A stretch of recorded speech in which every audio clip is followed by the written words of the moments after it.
The sterile hum of the air conditioning in Seraphina Vance's penthouse office had always been a backdrop to Ethan Thorne's life, a silent testament to her ambition, his quiet support. Now it was a drill piercing his skull. The panoramic view of the gleaming metropolis, usually a source of awe, mocked him with its indifference. Lights glittered like scattered diamonds across the vast urban tapestry, mirroring the shards of his own life. He gripped the edge of Seraphina's polished mahogany desk, his knuckles white, his voice a tremor against the oppressive silence. "Seraphina, please. Tell me this isn't true." Across from him, Seraphina sat with the posture of a queen on her throne. Her auburn hair, always meticulously styled, framed a face sculpted by ambition and an almost intimidating beauty. Her eyes, usually a sparkling emerald when she addressed a boardroom, were cold, unreadable chips of jade. She didn't flinch, didn't offer comfort, didn't even pretend to understand the seismic rupture in his soul. "Ethan," she began, her voice as smooth and unyielding as the marble floor beneath their feet, "we've discussed this. My career trajectory, my destiny, required certain sacrifices." Sacrifices. The word hung in the air, heavy with unspoken horror. Ethan's throat tightened, a burning knot of disbelief. "Sacrifices? Seraphina, we're talking about our child. Our baby. You aborted it." The last word was a strangled whisper, a confession of the unspeakable. A flicker, perhaps of impatience, crossed her features. It was a pragmatic decision. An inconvenient truth. A child right now would have been a hindrance. A distraction. She gestured vaguely at the cityscape, as if the entire sprawling empire out there was justification enough. "We're on the precipice of something monumental. Sterling Industries is poised for a hostile takeover of Titan Corporation. Julian Sterling needs an ally, a partner with vision and drive. Not someone tied down by domesticity." Ethan felt a cold dread spread through his veins, numbing him even as his heart thrashed against his ribs. He had known her ambition, admired her drive, but this was beyond the pale. Julian Sterling? The name tasted like ash. What does Julian Sterling have to do with our child? Seraphina finally met his gaze, her eyes devoid of warmth, filled instead with a distant, almost zealous conviction. "Everything. Julian Sterling is the future, Ethan. He is the protagonist of this era, the architect of a new corporate empire. Our paths are aligned, predetermined.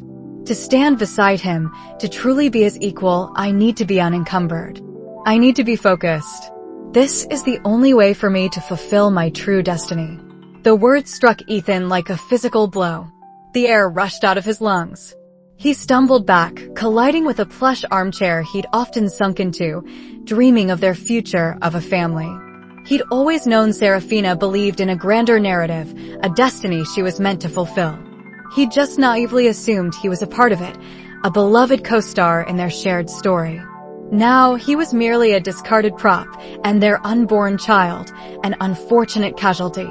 "Destiny," he choked out, the pain morphing into a bitter, unfamiliar rage. "Is that what you call it? Destroying a life for a man you barely know? For some corporate fantasy?"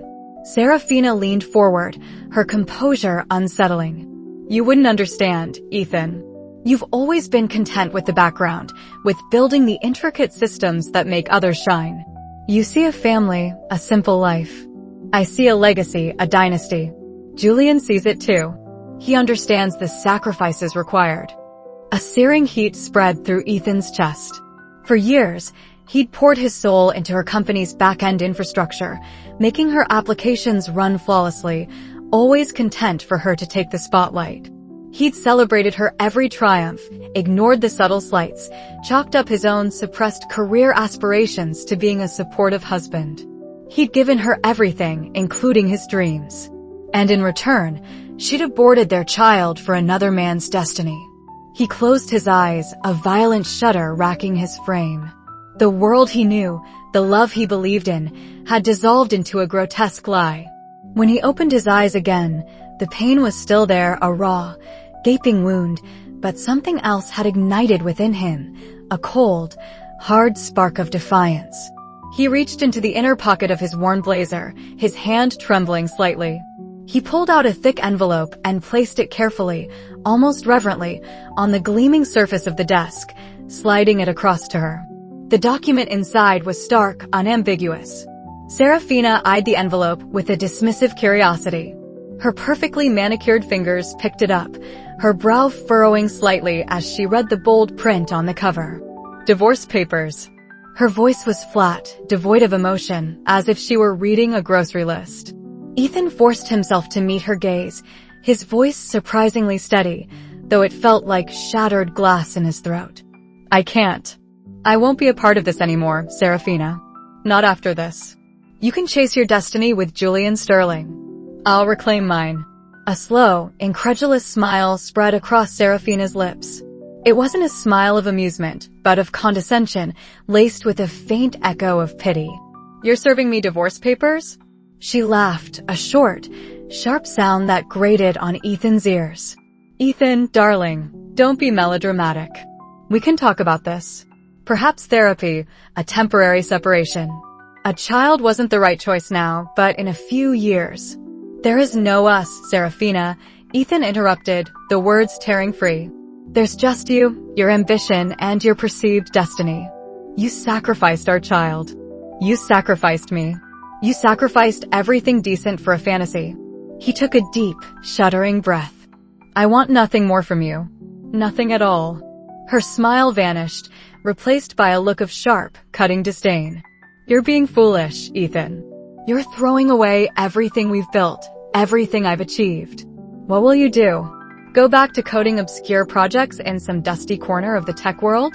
You're a brilliant engineer, yes, but you've always lacked the vision, the drive, the ruthlessness to make it truly big. You were content to be my shadow, my quiet support system. Without me, you're nothing. Her gaze swept over him, judging, dismissing. You are adrift.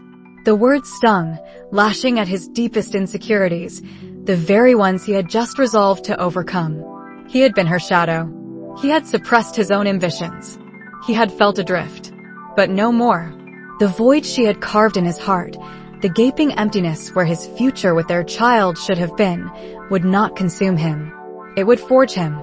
He turned, the cityscape outside the window blurring as a fresh wave of grief threatened to buckle his knees. Perhaps, he said, his voice low but firm, but at least I'll be something of my own making. And you, Seraphina, will be left with the ruins of yours. He didn't wait for her reply. He walked out, leaving her in the cold, opulent silence of her office, surrounded by the emblems of her ambition. The heavy oak door clicked shut behind him, severing the last fragile thread of their shared life. As he stepped into the sterile hallway, the hum of the air conditioning no longer bothered him. It sounded like the dull roar of a furnace, stoking a fire he hadn't known lay dormant within him, a fire ready to burn down the old world and forge a new one from its ashes. The frigid night air of the metropolis bit at Ethan's exposed skin, a stark contrast to the sterile, climate-controlled comfort of Seraphina's penthouse he'd just exited. The divorce papers, still clutched in his numb hand, felt like a burning brand. He walked, not knowing where he was going, the city lights blurring into a kaleidoscope of meaningless color around him. Each towering skyscraper, each flashing billboard, mocked his shattered world. He was a ghost in the vibrant heart of the city, a man whose existence had been reduced to an afterthought. The words Seraphina had uttered, so casually, so dismissively, echoed in the cavern of his mind. You were never part of that story, Ethan. She had relegated him to a footnote, an inconsequential character in the grand narrative she was weaving for herself with Julian Sterling. The betrayal of the abortion, the cruel indifference, the sheer audacity of her self-serving ambition, it all coalesced into a suffocating weight. He found himself, without conscious thought, outside the apartment he'd once called home. Their home. Now it felt alien, a mausoleum of a love that had never truly existed. He let himself in, the familiar scent of lavender and expensive wood polish, Seraphina's signature, assaulting his senses. His gaze fell upon the framed wedding photo on the mantelpiece, their faces beaming, promises of forever in their eyes. He remembered the hopes, the dreams, the sacrifices he'd made, putting his own burgeoning software career on hold to support her relentless climb. He tailored his life around hers, believing their destinies were intertwined. How naive he had been. He picked up the photo, his thumb tracing Seraphina's smiling face. There was no warmth left, only a profound emptiness. He remembered the night they'd talked about baby names, about setting up a nursery. He'd envisioned a future filled with laughter and the soft gurgle of an infant. All of it, a cruel mirage. He tossed the photo onto the sofa, the glass cracking with a sharp, final sound. A wave of nausea washed over him. He stumbled to the bathroom, emptying the meager contents of his stomach. His reflection in the mirror was a stranger, hollow eyes, gaunt cheeks, a spirit utterly broken. He slumped against the cool tile wall, pulling his knees to his chest. The silence of the apartment was deafening, amplifying the cacophony of despair in his head. Worthless. Disposable. A pawn. He wasn't sure how long he stayed there, lost in a swirling vortex of pain and self-loathing. Hours bled into one another until a persistent knocking at the door startled him. He ignored it, hoping it would go away. But it didn't. The knocks grew louder, more insistent, accompanied by a familiar voice. Ethan? Ethan, I know you're in there. Open up, damn it, before I call the building manager and pretend there's a gas leak. It was Chloe. Only she would resort to such dramatics. Reluctantly, he dragged himself to the door, peering through the peephole. Chloe Chin, his childhood friend, stood there, her usually impeccably styled hair slightly disheveled, her sharp, intelligent eyes clouded with worry. He opened the door a crack. Ethan, what the hell? I've been trying to reach you all night. I saw your car parked down. She cut herself off, her eyes scanning his disheveled appearance, the dark circles under his eyes, the utter desolation etched on his face. Her expression softened, a raw empathy replacing her initial exasperation. Oh, Ethan, she whispered, pushing the door open fully and stepping inside. She took in the scene, the cracked photo, the untouched, sterile apartment. She told you, didn't she? She asked, her voice quiet. He just nodded, unable to speak, his throat tight with unshed tears. Chloe pulled him into a fierce hug, holding him tightly as his body finally gave way to silent, racking sobs. He clung to her, feeling the solid comfort of her presence, a lifeboat in his personal ocean of grief. I'm so sorry, Ethan, she murmured, stroking his hair. I wish I could have stopped it, wish I could have protected you. After what felt like an eternity, he pulled away, wiping his face with the back of his hand. She aborted our child, Chloe. For her destiny with Julian Sterling. She said I was never part of that story. That I was just in the way. His voice cracked on the last words. Chloe's joy tightened. That cold-hearted witch. I always knew she was ruthless, but this is beyond cruel. She never deserved you, Ethan. Never. She walked over to the cracked photo, picked it up, and placed it face down. She's a black hole of ambition, Ethan. She devours everything in her path. And she convinced herself that Julian Sterling was her ticket to ultimate power, her predetermined co-star in some twisted corporate fantasy she conjured up. Ethan sank onto the sofa, burying his face in his hands. I feel so foolish. So used. I gave her everything, Chloe. My heart, my loyalty, my dreams. I put my own career on hold, helped her with her company's back-end infrastructure, stayed up nights debugging her code, making her look good. And for what? To be discarded like trash. Don't you dare talk about yourself like that, Ethan Thorne. Chloe's voice was sharp, cutting through his self-pity. She sat beside him, taking his hands firmly in hers. You are not foolish. You are a good man who loved deeply and trusted blindly. That's a strength, not a weakness. And don't you ever forget what you did for her company. You built the foundation, the very backbone of Vance Corp's early success. She leveraged your genius to get where she is. He looked at her, doubt still clouding his eyes. But she always made me feel like I was secondary. Like my work was just supportive, never truly groundbreaking on its own. That's because she's a master manipulator, Ethan. She needed you, but she couldn't let you realize your own potential, because then you might overshadow her. She kept you small, kept you in the shadows, so she could shine brighter. But beneath all her bluster, you have always been the brighter star. Chloe squeezed his hands. You are one of the most brilliant software engineers I know. Remember that app you developed in college, the one that got snapped up by that big firm for a tidy sum? That was your genius, unadulterated, unmanipulated by Seraphina. A flicker, a tiny spark of something, stirred within him. He remembered the thrill of creating, the satisfaction of solving complex problems, the joy of seeing his code bring ideas to life. It had been years since he'd felt that. What do I do, Chloe? He whispered, desperation still thick in his voice.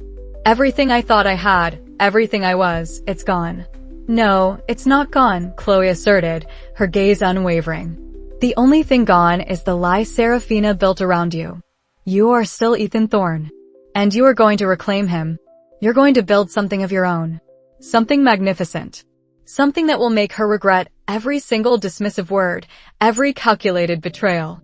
He looked around the opulent apartment, a symbol of his past life, his gilded cage.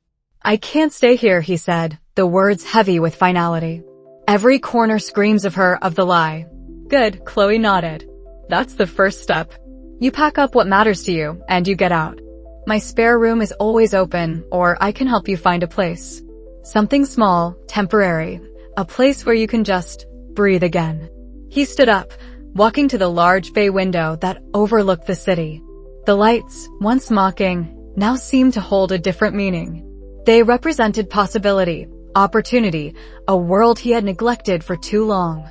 He thought of his old coding projects, dusty and forgotten on an external hard drive, treasures he'd set aside for a woman who never truly valued him. I need to build something, Chloe, he said, his voice gaining a newfound firmness. Something that is truly mine. Something that uses everything she tried to suppress. I need to prove to myself and to her that I was never a secondary character. I was just in the wrong story. Chloe smiled, a knowing glint in her eyes. Now, that's the Ethan I know. And I'm going to be right there with you every step of the way. She stood beside him, placing a hand on his shoulder. Remember that project you were tinkering with a few years back? The decentralized data management system? It was revolutionary, ahead of its time. You showed me some of the early prototypes. I think it's time to dust it off.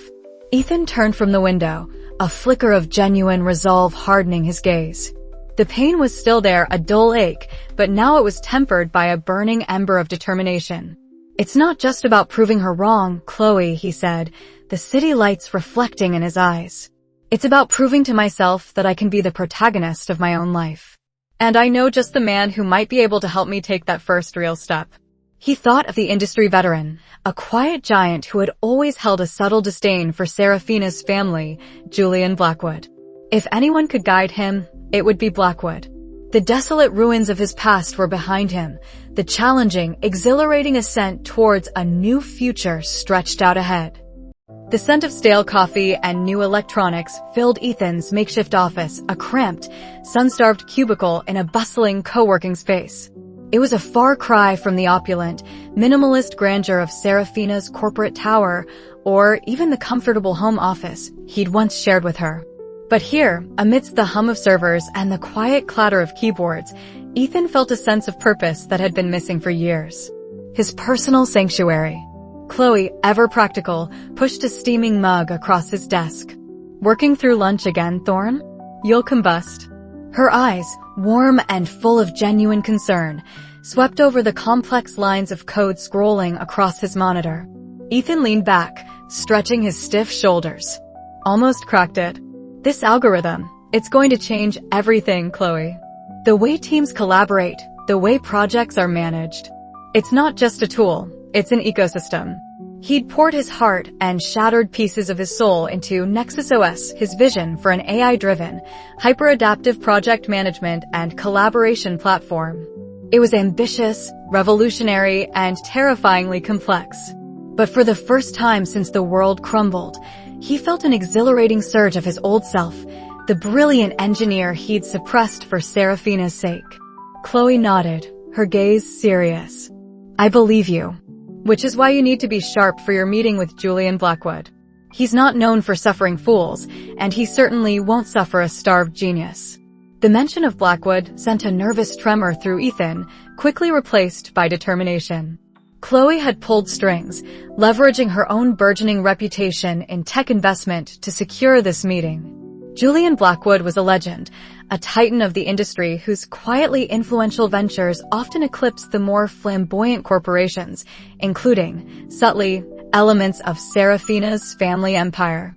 He was also fiercely independent, a maverick who valued genuine innovation above all else. "I'll be sharp," Ethan promised, pushing away from his desk. He reviewed his pitch deck one last time, the sleek, understated presentation a stark contrast to the raw, visceral complexity of the code beneath it. This wasn't just about getting funding, it was about validating his worth, reclaiming his identity. Julian Blackwood's office was not what Ethan expected. Instead of a towering penthouse suite, it was a refined, almost understated space on the 10th floor of a historic building overlooking a manicured park.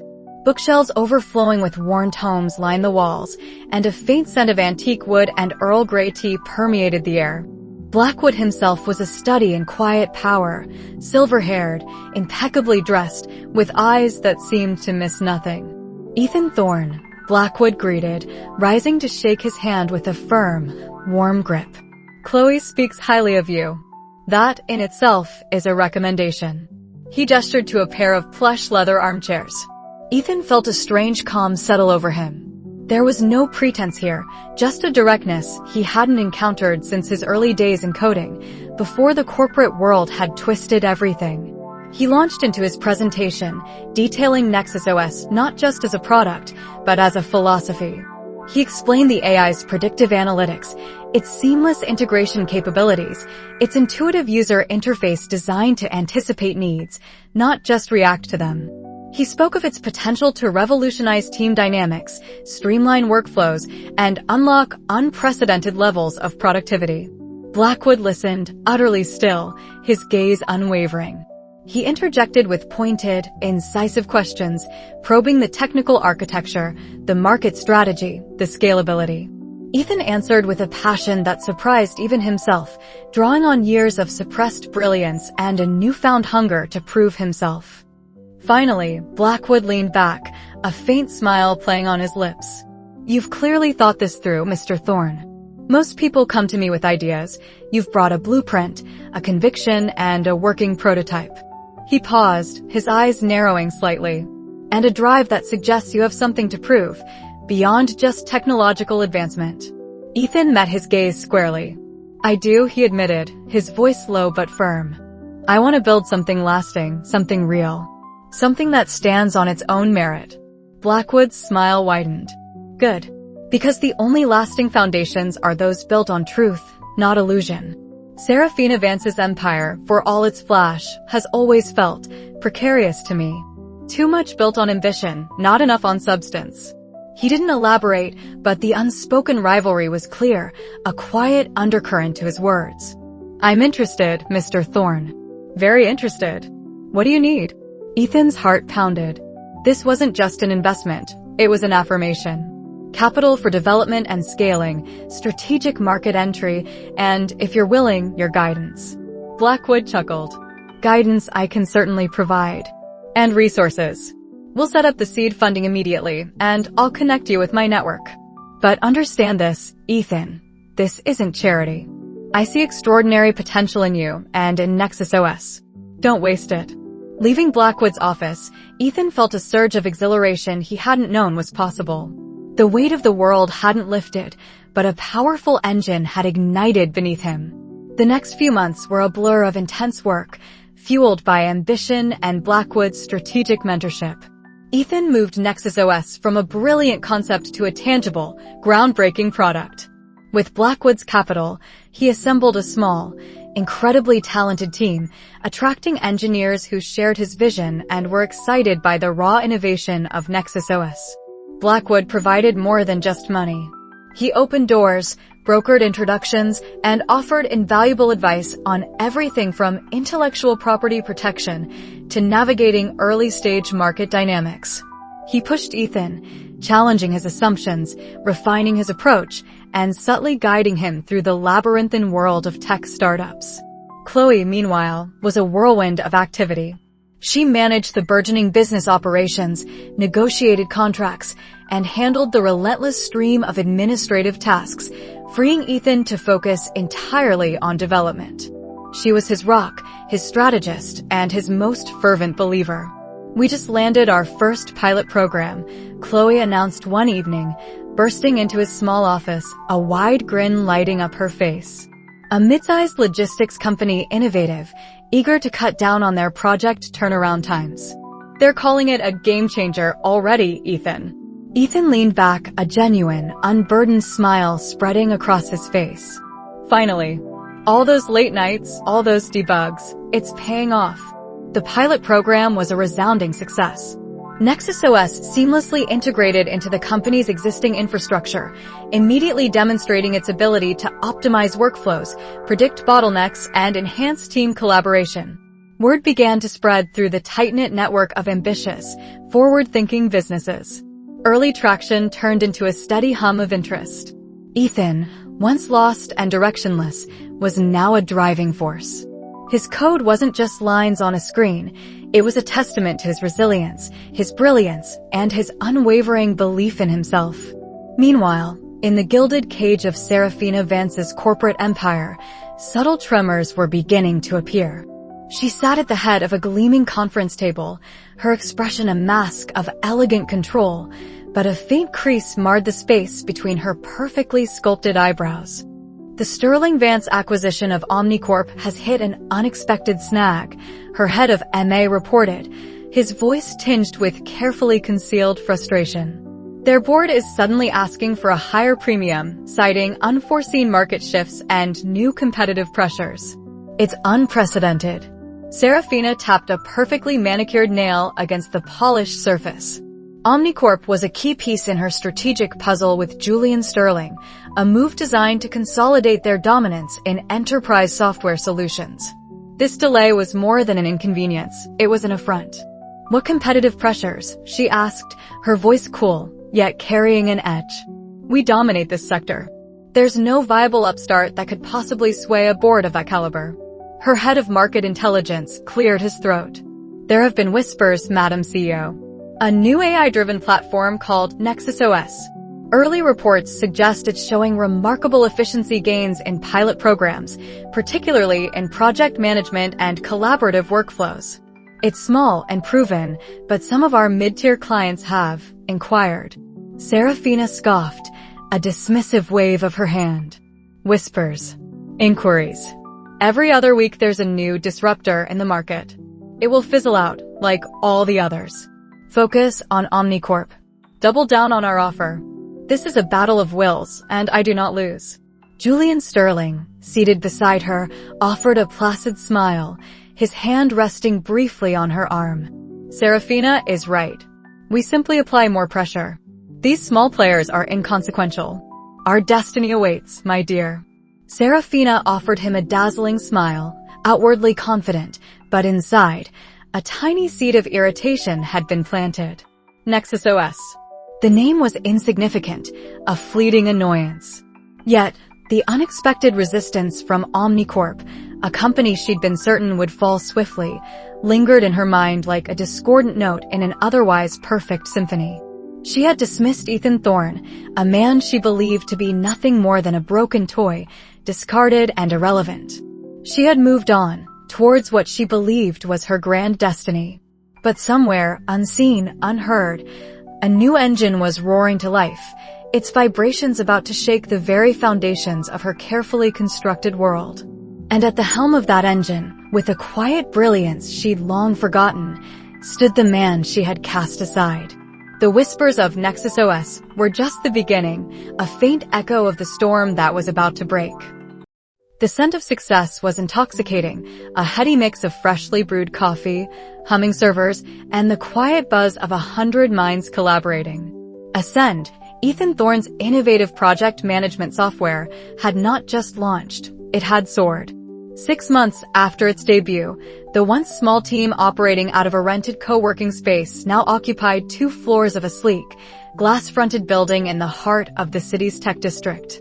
The Ascend logo, a minimalist upward-pointing arrow, glowed subtly from the reception wall, a testament to what focus and genuine passion could build. Ethan, no longer the withdrawn figure haunted by shadows, moved through the office with an easy confidence that was both remarkable and natural. His clothes, once functional and understated, now spoke of a quiet sartorial elegance, tailored shirts, well-fitting blazers, all without an ounce of flashiness. His eyes, once dulled by grief, now held a sharp, intelligent spark, reflecting the vibrant energy of his creation. The pivot point had been their series of funding round, spearheaded by Julian Blackwood's strategic guidance. Blackwood, a titan whose reputation preceded him, had not only invested a substantial sum, but had also opened doors to a network of venture capitalists who saw the undeniable potential in Ascend. The software wasn't just efficient, it was intuitive, beautiful, and fundamentally changed the way teams collaborated, streamlining complex projects with an elegance that industry giants had overlooked. "Ethan, the Q3 numbers just came in," Chloe announced, striding into his office, a tablet clutched in her hand. Her vibrant blue dress, a stark contrast to her usual business attire, seemed to reflect the company's buoyant mood. Her smile was infectious, a genuine expression of shared victory. "User adoption is up another 30 month-over-month, and our enterprise subscriptions have doubled. We're on track to exceed our year-end projections by a lot." Ethan leaned back in his ergonomic chair, a faint smile playing on his lips. "That's fantastic, Chloe. How's the feedback on the new AI-driven task allocation module?" "Rave reviews," she affirmed, tapping the screen. "Clients are calling it a game changer. It's making their project managers redundant in the best possible way. The efficiency gains are unprecedented." His gaze met hers, a silent understanding passing between them. They had built this, brick by digital brick, fueled by coffee, late nights, and an unshakable belief in what they were doing. The journey had been arduous, marked by setbacks and moments of doubt, but Chloe had been his steadfast companion, his sounding board, and his fiercest advocate. Her brilliance as a tech investor had provided the financial backbone, but her unwavering personal support had been the true anchor. "Remember that article? The one Seraphina dismissed you in?" Chloe asked, her voice softer now, tinged with a familiar protectiveness. "There's a new one. Forbes is calling Ascend the disruptive force to watch in enterprise software, and you, Ethan Thorne, are the quiet visionary leading the charge." She held up the tablet, displaying the digital headline. Ethan looked at the screen, a flicker of something unreadable in his eyes. It wasn't triumph, not exactly. More like a quiet vindication. "Just doing the work, Chloe," he murmured, but the corners of his lips quirked upward. He was no longer trying to prove anything to Seraphina. He was proving it to himself. Their success was reverberating throughout the city's corporate landscape.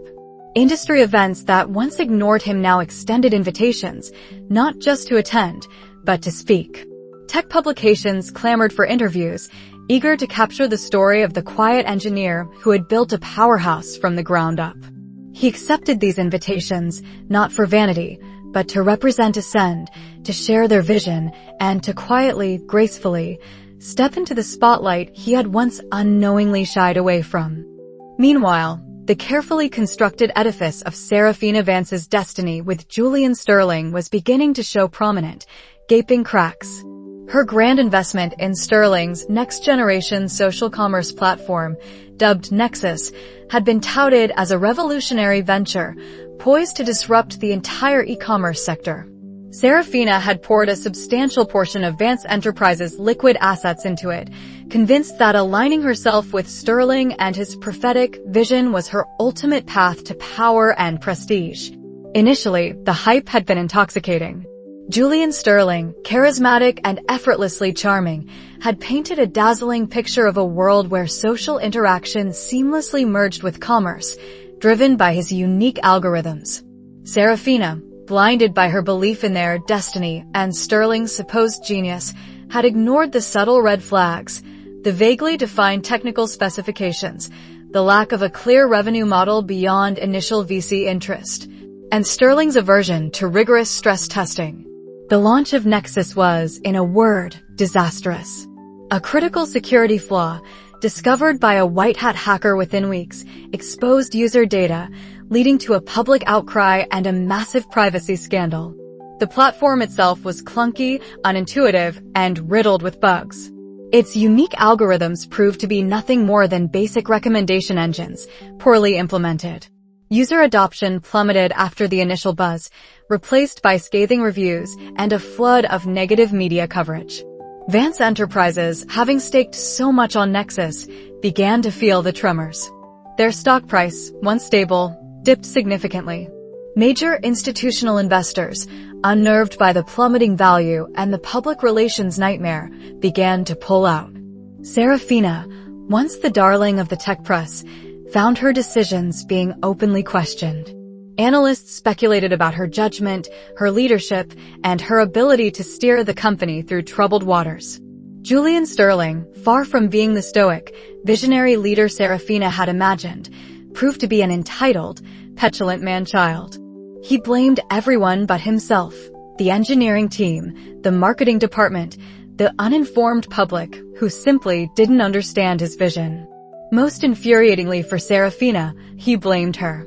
"You didn't protect my vision, Seraphina," he'd snarled during a heated board meeting, his face flushed with impotent rage. "You allowed those vultures to pick it apart. Your legal team was useless against the tabloids." Seraphina stared at him, her meticulously composed facade cracking around the edges.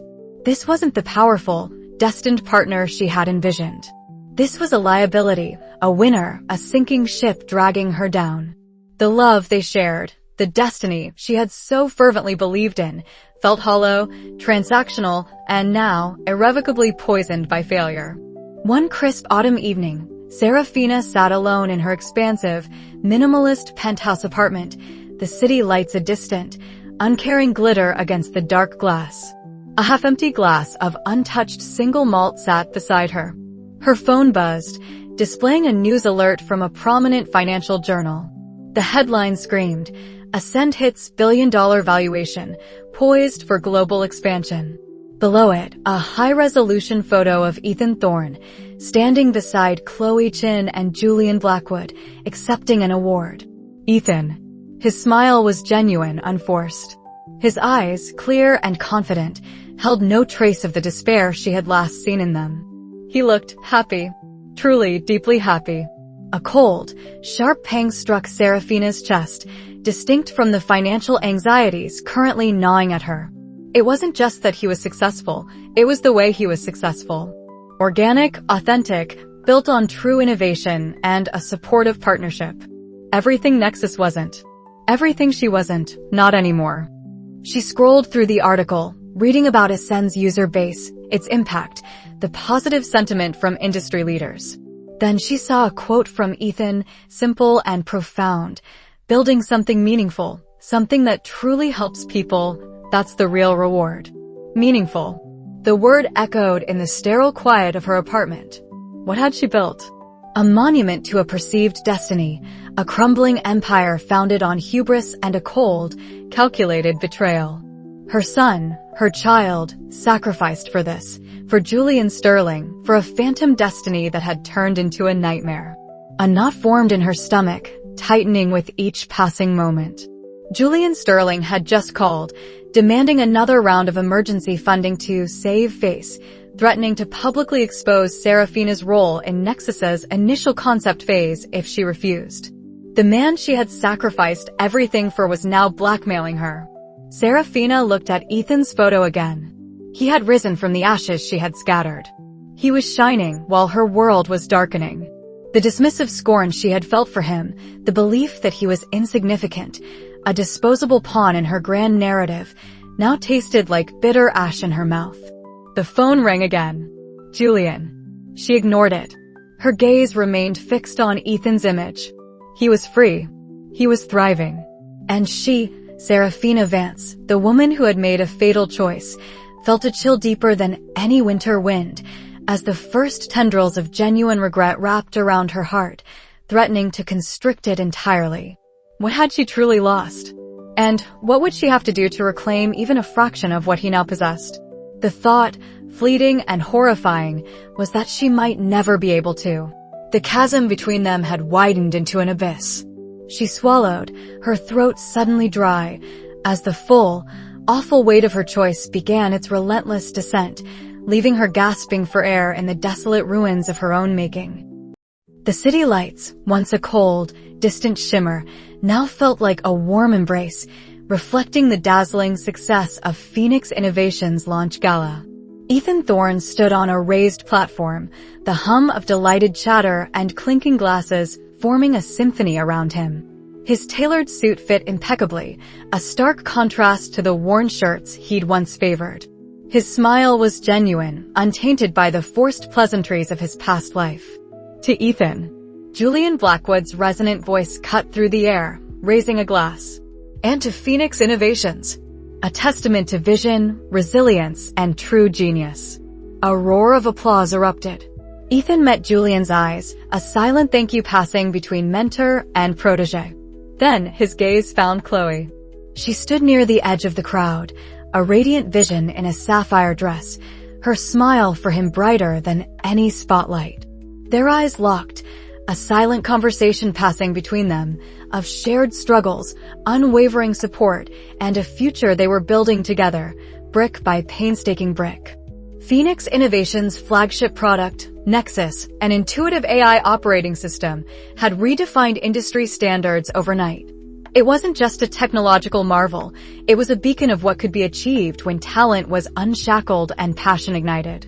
Acquisition offers had poured in, and the company's recent IPO had been nothing short of meteoric. Ethan, once the overlooked engineer, was now hailed as a visionary, his name synonymous with innovation and integrity. Later, as the gala began to wind down, Ethan found Chloe on the expansive terrace, overlooking the glittering cityscape. The cool night air was a welcome contrast to the celebratory warmth inside. "You did it, Ethan," Chloe said softly, stepping closer. Her hand found his, her touch a familiar anchor. "You really did it." He turned to her, a quiet contentment settling over him. "We did it, Chloe. You were there every step of the way. My rock, my co-pilot, my everything." He squeezed her hand, his thumb tracing the delicate curve of her knuckles. The unspoken hung heavy in the air, a beautiful, delicate promise. He saw the blush rise on her cheeks, the way her eyes softened, reflecting the city lights and something deeper, more profound. "I always knew you had it in you," she murmured, leaning her head against his shoulder. "You just needed a little push, and for someone to truly see you." Ethan wrapped his arm around her, pulling her close. The void in his chest, once a gaping chasm, had been filled not by the echoes of a lost past, but by the vibrant reality of a shared present and the hopeful anticipation of a future built on genuine connection and mutual respect. He was whole, truly whole, for the first time in his life. He finally understood that real success wasn't measured in corporate titles or stock prices, but in the quiet joy of a life authentically lived, surrounded by those who truly cherished him. Meanwhile, in a penthouse suite several districts away, Seraphina Vance stared blankly at the oversized screen dominating her living room wall. It wasn't displaying market analytics or competitor reports, but a live feed of the Phoenix Innovations Gala. The camera zoomed in on Ethan, laughing, vibrant, radiant under the shower of confetti. Chloe Chen stood beside him, her hand linked with his, an unmistakable intimacy in their gesture. Seraphina's meticulously curated world had not merely crumbled, it had imploded with spectacular, public disgrace. Her grand plans with Julian Sterling, the man she believed was her destiny, had backfired catastrophically. Sterling, a man of immense ego and little patience for failure, had not only distanced himself, but had subtly undermined her, diverting crucial resources and pulling strings to ensure her projects faltered. Her reputation, once unassailable, was now in tatters. Investors had fled, key executives had jumped ship, and public perception painted her as a ruthless, short-sighted CEO who had sacrificed everything for an ill-conceived alliance. Vance Industries, the legacy she was meant to elevate, teetered on the brink. She took a slow sip of lukewarm champagne, the once bubbly liquid now tasting like bitter ash. The lavish penthouse, a monument to her ambition, felt vast and empty. The silence pressed in on her, broken only by the faint, triumphant cheers from the screen. Her gaze fixed on Ethan's face. He wasn't the broken, subservient man she'd divorced. This Ethan was confident, charismatic, commanding. He exuded an aura of profound happiness she'd never witnessed in him, nor truly experienced herself. And Chloe, the loyal shadow, now stood in the light beside him, her presence radiating warmth and genuine affection. A cold, agonizing dread settled deep in Seraphina's stomach. It wasn't just the professional failure that gnawed at her, it was the chilling realization of what she had truly forfeited. She had abandoned the quiet, unwavering love Ethan had offered, dismissed the possibility of a family, all for a perceived destiny that proved to be nothing more than a mirage built on ego and external validation. She remembered the day she learned about the pregnancy. A fleeting moment of panic, then a pragmatic decision. Julian Sterling wouldn't be interested in a woman tied down by domesticity. A child would be a hindrance, a distraction from her ascent. It's for Julian, she'd told herself, rationalizing the abortion, steeling her heart against the quiet, earnest hope in Ethan's eyes. And later, her dismissive scorn when he served her the divorce papers. He's nothing, he'll be nothing, she'd thought. A burden lifted. Oh, how terribly wrong she had been. The image on the screen zoomed in again. Ethan and Chloe, their faces illuminated by the joy of their shared success, their hands still intertwined.